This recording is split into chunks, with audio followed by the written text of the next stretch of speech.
Bismillahirrahmanirrahim. Assalamualaikum warahmatullahi wabarakatuh. Alhamdulillah rabbil alamin, wassalatu wassalamu ala asyrafil anbiya'i wal mursalin nabiyina Muhammadin wa ala alihi wa sahbihi wa man tabi'ahu ila yaumiddin. Asyhadu an la ilaha illallah wahdahu la syarikalah wa asyhadu anna Muhammadan abduhu wa rasuluh sallallahu alaihi wasallam la nabiyya ba'dah. Pada siang hari yang berbahagia ini kita lanjutkan membaca kitab Al-Kabair karya Al-Imam Az-Zahabi rahimahullah taala. Sekarang kita baca dosa besar yang ke-15, yaitu Al-Firaru minaz Zahfi. Al-Kabiratul Khamisata Asyrata Al-Firaru minaz Zahfi. Dosa besar yang ke-15 adalah lari dari medan perang. Jadi dosa besar yang akan kita bicarakan pada kesempatan kali ini adalah dosa besar lari dari medan perperangan. Ya, sesungguhnya agama kita, agama Islam telah memerintahkan kita sebagai umatnya untuk sabat, untuk teguh ya dalam kehidupan kita, dalam menjalankan perintah Allah, dalam menjauhi larangan Allah, terutama ketika kita bertemu dengan musuh kita, orang-orang kafir di medan jihad, di medan perperangan.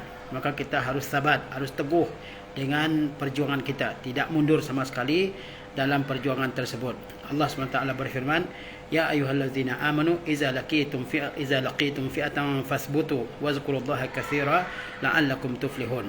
Ya, wahai orang yang beriman, apabila kamu bertemu dengan sekelompok musuh kalian, fasbutu, maka sabatlah kalian, maka teguhlah kalian, jangan mundur. Wazkurullaha katsira, dan berzikirlah kalian mengingat Allah dengan sebanyak-banyaknya, la'allakum tuflihun, agar kalian semua memperoleh kemenangan. Allah Azza wa Jalla memerintahkan kita semua untuk ya sabat, untuk teguh dengan pendirian kita ya ketika kita berjumpa dengan musuh kita di dalam medan jihad. Kemudian Allah perintahkan kita semua untuk banyak-banyak ya berdoa kepada Allah, banyak-banyak berzikir ya mengingat Allah Subhanahu wa taala di dalam perperangan melawan orang-orang kufar. Oleh sebab itu para ulama mengatakan bahwa di antara sebab sabat, di antara sebab keteguhan adalah al-iksar min zikrillah, yaitu mengingat Allah Subhanahu wa taala sebanyak-banyaknya. Kita melihat pada diri Nabi kita Muhammad sallallahu alaihi wasallam, beliau adalah orang yang sangat sabar, sangat teguh ya di dalam perperangan, seperti dalam perang Hunain di mana Rasulullah sallallahu alaihi wasallam menunggangi bighal beliau yang berwarna putih, kemudian beliau ya melangkah ke arah musuh dengan penuh sabat, dengan penuh keteguhan. Kemudian beliau mengatakan, ana nabiyyu la kazib, ana ibnu Abdul Muttalib. Saya adalah seorang nabi yang tidak berdusta dan saya adalah anaknya Abdul Muttalib. Nabi sallallahu alaihi wasallam memperkenalkan dirinya di medan perperangan ya. Kemudian Nabi sallallahu alaihi wasallam diikuti oleh para sahabat yang lain ya, menunjukkan bagaimana teguhnya Nabi sallallahu alaihi wasallam. Kemudian juga kita lihat bagaimana misalnya Khalid bin Walid, Abu Sulaiman Khalid bin Walid, seorang yang sangat teguh dalam perperangan. Seperti dalam perang Mu'tah, beliau sampai mematahkan 9 pedang di tangannya. Tidak ada lagi yang tersisa kecuali pedang buatan Yaman. Ya, 9 pedang sudah patah di tangannya karena kekuatannya melawan musuh. Ya, tidak ada di tangannya kecuali sebilah pedang dari Yaman. Ya, disebut dengan Safaiyah Yamaniyah. Ya, tapi beliau tetap teguh melawan orang-orang kafir dalam perperangan Mu'tah ya. Karena ketika seorang sabat, teguh dalam perperangannya, maka insya-Allah kalau dia syahid, maka dia syahid ya, mati sebagai seorang syahid. Maka tidak boleh seseorang di dalam medan perperangan lari dari musuh kecuali ada keadaan-keadaan tertentu di mana seseorang boleh ya lari dari musuhnya. Az-Zahabi berkata, "Iza lam yazidil adu ala dhi'fil muslimin", apabila tidak bertambah jumlah musuh dari kelipatan kaum muslimin. Jika jumlah musuh berlipat-lipat dari jumlah kaum muslimin, maka kaum muslimin boleh melarikan diri dari medan perperangan ya. Illa mutaharrifan liqitalin, kecuali orang yang berbelok untuk berperang melawan musuh. Au mutahayyizan ila fi'atin wa in ba'udat, atau ingin bergabung dengan kelompok lain yang yang berperang, mungkin kelompok dia kuat sementara kelompok yang lain lemah, maka dia bergabung ke kelompok yang lemah ya, wa in ba'udat, walaupun jauh ya. Seorang muslim tidak boleh lari dari medan perperangan kecuali dalam 3 keadaan. Ya, seorang muslim ya yang sedang berhadapan dengan orang-orang kafir tidak boleh lari dari medan perang kecuali dalam 3 keadaan. Yang pertama, ketika jumlah musuh berlipat-lipat lebih banyak daripada jumlah kaum muslimin, 1:5 misalnya, maka mereka tidak sanggup untuk melawannya, maka dia boleh ya meninggalkan medan perang tersebut. Atau ya yang kedua adalah ketika seorang muslim hendak mengelabui musuh, ya dia meninggalkan medan perang tapi bukan untuk lari, tapi untuk menyerang kembali musuh tersebut. Yang ketiga adalah ketika ingin bergabung dengan kelompok tentara muslim yang lain.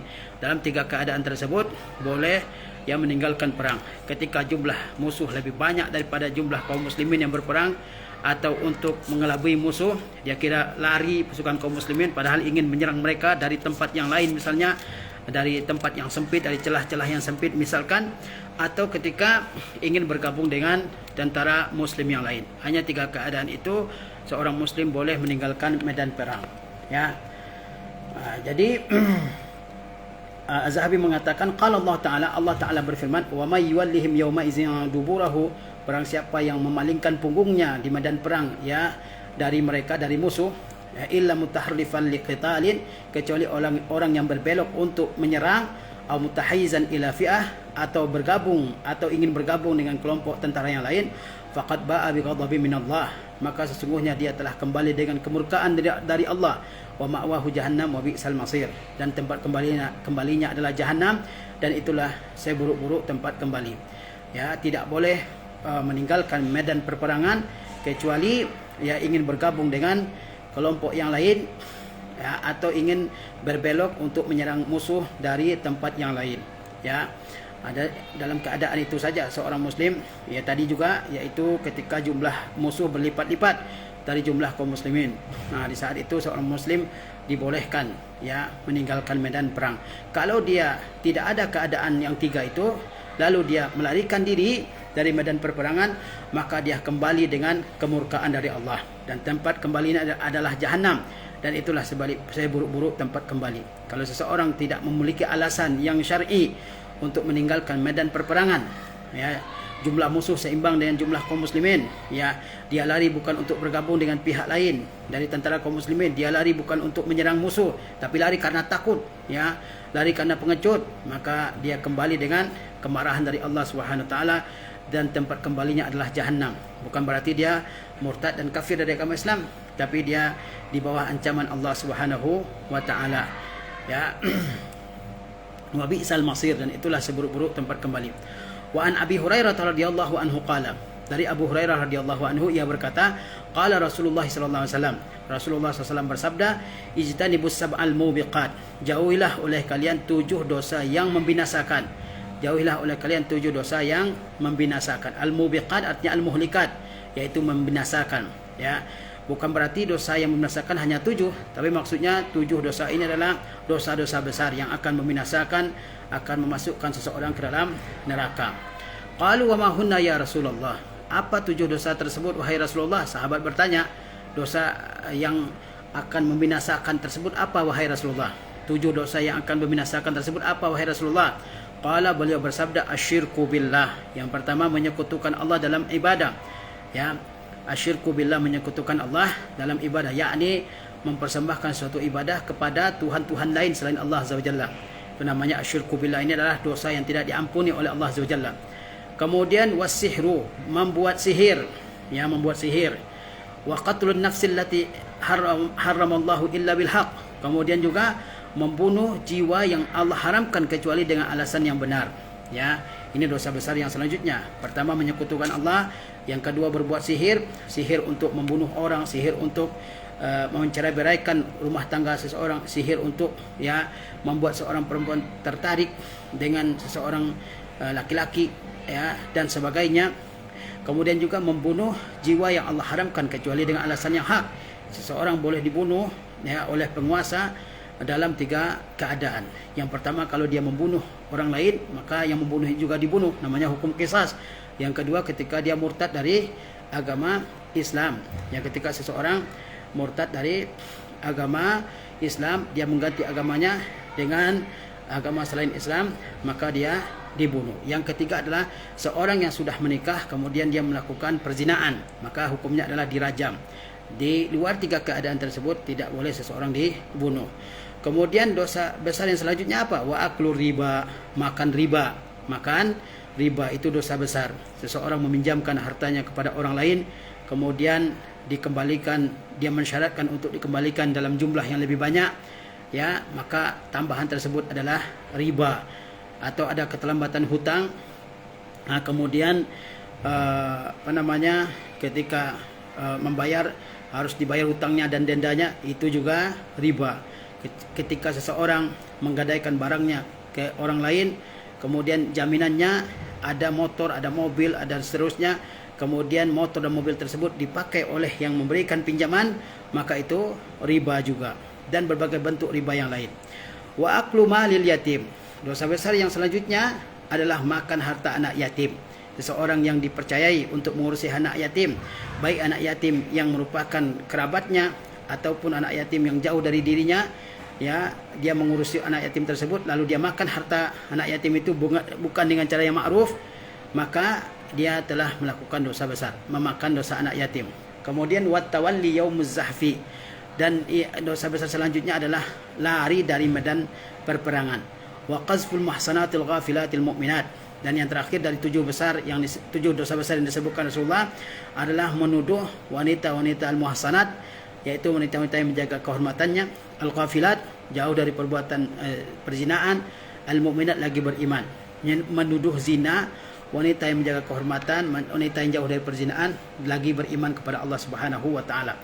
Jadi lari dari medan perperangan termasuk salah satu dosa besar, ya.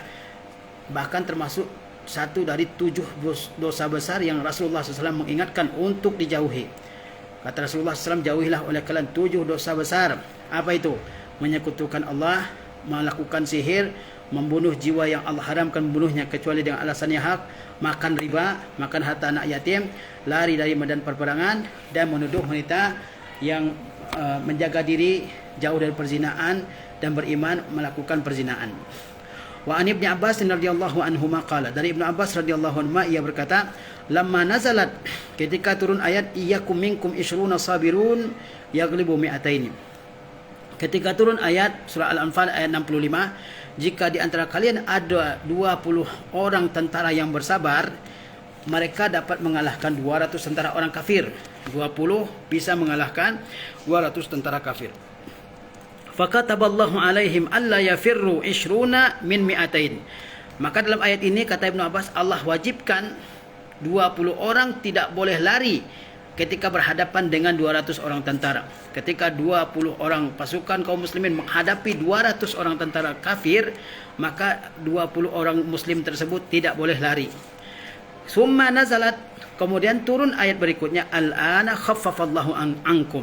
Sekarang Allah ringankan dari kalian. Sekarang Allah ringankan untuk kalian. Wa alima anna fikum dha'fa, dan Allah Maha mengetahui bahwa pada diri kalian ada kelemahan. Fa iyyakum minkum mi'atun sabiratu yaghlibu mi'ataini. Jika di tengah-tengah kalian ada 100 orang tentara yang bersabar, yaghlibu mi'atain, dia bisa mengalahkan 200. 100 mengalahkan 200. Ya, ketika 1:2 itu tidak boleh lari. Ya, seperti 100:200. 100 orang tentara muslim menghadapi 200 tentara kafir. Dia tidak boleh lari. Awalnya 20 ya banding 200 ya.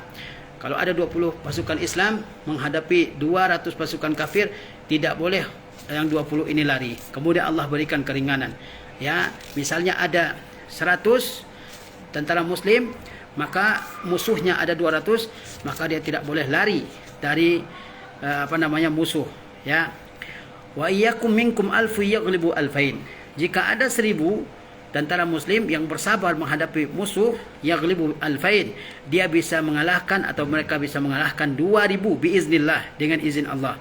Wallahu ma'as sabirin, dan Allah itu bersama dengan orang-orang yang bersabar. Jika ada 100, dia tidak boleh lari jika musuhnya ya 200. Kalau musuhnya berlipat-lipat dari jumlahnya, maka dia dibolehkan meninggalkan medan perperangan. Jika ada 1000 misalnya dan jumlah musuhnya ya 1 kali lipat dari jumlahnya 2000, maka dia tidak boleh lari, Allah akan membantu mereka memenangkan pertempuran dengan izin Allah Subhanahu wa taala. Tapi kalau berlipat-lipat jumlah musuh dari jumlah kaum muslimin, tidak mungkin menyerang saat itu, maka mereka dibolehkan untuk meninggalkan medan perperangan. Fakataba alla yafirra mi'atun min mi'ataini, rawahul Bukhari. Maka Allah wajibkan bahawa 100 orang tidak boleh lari ketika menghadapi 200 tentara musuh. 100 orang tidak boleh lari ketika menghadapi 200 tentara musuh. Ya, rawahul Bukhari, diriwayatkan oleh Imam Bukhari. Jadi kalau ya 1 kali lipat lebih banyak musuh dari kita, maka tidak boleh lari. Tapi kalau berlipat-lipat lebih banyak, 1 banding 100 misalnya, maka tentara Islam tersebut diperbolehkan untuk ya meninggalkan medan perperangan, lari dari medan perperangan. Taib. Dosa besar yang dibicarakan oleh Az-Zahabi di sini adalah dosa besar lari dari medan pertempuran ya tanpa ada niat untuk ya menyerang musuh, tanpa ada niat untuk bergabung dengan kelompok lain, dan juga tanpa ada keadaan yang memaksa dia untuk lari dari medan perperangan, seperti ketika jumlah musuh lebih banyak. Ya, maka jika dia lari karena takut, karena pengecut, ya, karena takut mati di medan perperangan tersebut, maka dia telah melakukan dosa yang besar. Barangkali itu yang bisa kita sampaikan. Wassalamualaikum warahmatullahi wabarakatuh.